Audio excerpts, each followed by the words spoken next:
Nah, bagian yang ketiga adalah bagian di mana dia melakukan perhentian.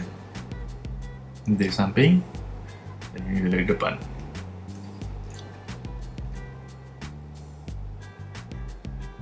Di sini dia masih melakukan perlajuan dengan secara general posisi badannya yang masih tilted seperti ini, di mana bobotnya terus jatuh ke depan.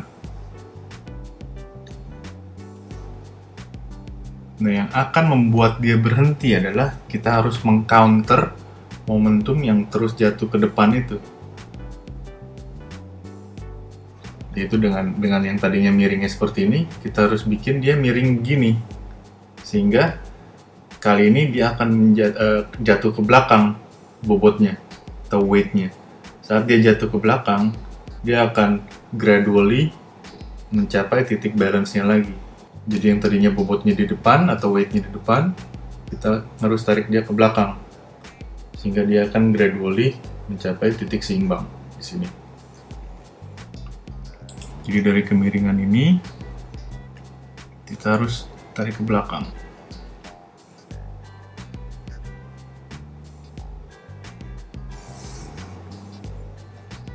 Jadi dua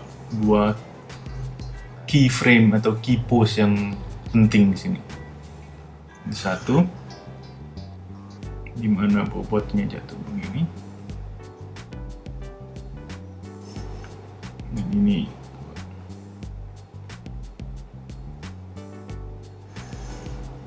di mana bobotnya jatuh ke belakang.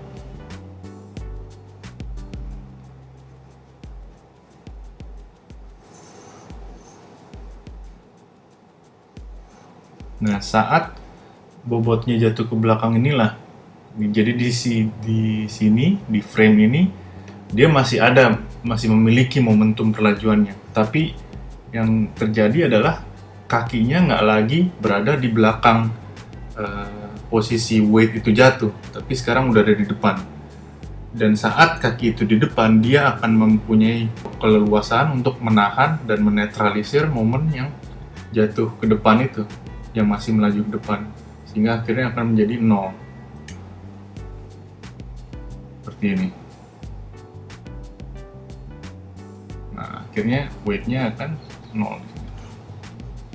Jadi ibaratnya kalau sebuah mobil yang melaju, dia hanya akan berhenti kalau direm. Nah, proses ngeremnya itu dalam sebuah walk adalah seperti ini. Adalah bagaimana mendapatkan posisi kaki yang harus bisa mengcounter perlajuannya, yaitu dengan cara mendapatkan kemiringan terbalik ini. Jadi sekarang di sini, di pose ini, posisi kakinya udah relatif berada di depan dari posisi weight-nya jatuh. Dengan demikian, dia bisa melawan perlajuan yang masih terjadi, sehingga akhirnya bisa netralisir jadi 0.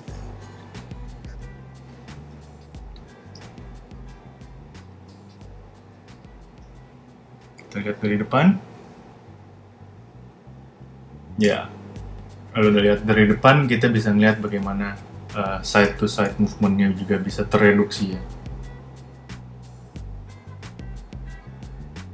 Ya, itulah yang terjadi pada stop dari walk. Dan kita bisa perhatikan juga dari segi timing.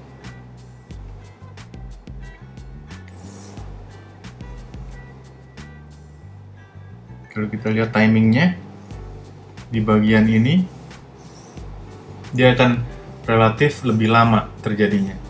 Gerakan yang terjadi di sini relatif lebih lama. Ini akan menunjukkan kalau adanya effort dari kaki itu yang untuk mengcounter momentum lajunya. Jadi dia akan ngerem saat dia ngelangkah, tuk, tuk, tuk, gitu. Sehingga akhirnya dia bisa come to a complete stop right here. Ya, baru aja kita lihat gimana kita nge-breakdown sebuah walk untuk menganalisa momentum-momentum yang terjadi, force apa yang menyebabkan karakter itu bergerak, dan force apa yang menyebabkan dia berhenti. Buat kalian yang ingin mendalami lebih jauh tentang animasi karakter, silahkan kunjungi bengkelanimasi.com.